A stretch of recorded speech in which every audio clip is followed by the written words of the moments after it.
অনেকের মনে কোশ্চেন থাকে রুট ক্যানেল বলতে কি বোঝায় বা রুট ক্যানেল আমাকে কেন করতে বলা হলো বা রুট ক্যানেল জিনিসটা কি। তো সেই বিষয়ে আজকে আমি আপনাদেরকে বলার জন্য উপস্থিত হয়েছি। আমি ডক্টর নাশিদ তাবাসসুম ত্রিনা, কর্মরত রয়েছি বিআরবি হসপিটালে স্পেশালিস্ট ডেন্টাল সার্জন হিসেবে। তো প্রথমে আসা যাক রুট ক্যানেলটা আমরা কখন করব। তো যখন দেখা যায় যে দাঁতের সেন্সিটিভিটির যে স্টেজটা থাকে সেই সেন্সিটিভিটির স্টেজটা না থেকে সেটা পেইন পর্যন্ত চলে গিয়েছে, ব্যথা পর্যন্ত চলে গিয়েছে, তখন আমরা নর্মালি রুট ক্যানেলটাকে অ্যাডভাইস করে থাকি। তো ব্যথার উপদ্রব হওয়া মানেই হচ্ছে আমার সেখানে রুট ক্যানেলে যেতে হবে।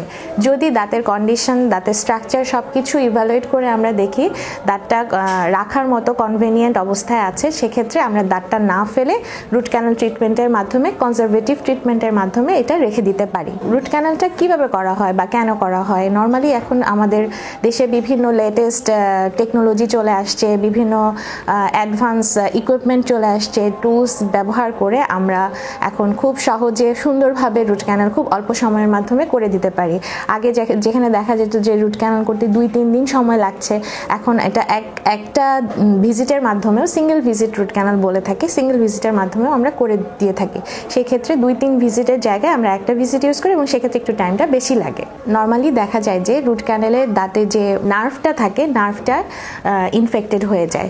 তো যেহেতু নার্ভটা ইনফেক্টেড হয়ে যায়, সেই ইনফেক্টেড নার্ভটাকে বের করে আমরা সেই জায়গাটাকে ক্লিনিং করে, ওয়াশ করে, ইরিগেশন করে, বিভিন্ন প্রসিডিউর আছে, শুয়ের মতো বিভিন্ন ধরনের আমাদের ডিভাইস আছে, সেগুলোর মাধ্যমে এবং তাতে প্রপার লেন্থ নিয়ে মেজারমেন্ট করে, আমাদের এখন লেটেস্ট এক্সরে মেশিন আছে যেটাকে আমরা আরভিজি বলি, অ্যাপেক্স লোকেটর আছে, অ্যাপেক্সের মাপটা নিতে পারি, এগুলো দিয়ে আমরা প্রপার মেজারমেন্ট নিয়ে আমরা রুট ক্যানেলটা করে থাকি। এবং আর্টিফিশিয়াল, লাস্টলি যেটা হয়, আর্টিফিশিয়াল যে ম্যাটেরিয়ালটা থাকে আমরা গাটাপারচা বলি, বিভিন্ন জিপি, বিভিন্ন অ্যাডভান্স ম্যাটেরিয়াল এখন আছে, সেটা দিয়ে আমরা ওই নার্ভের জায়গাটাকে রিপ্লেস করে দিই।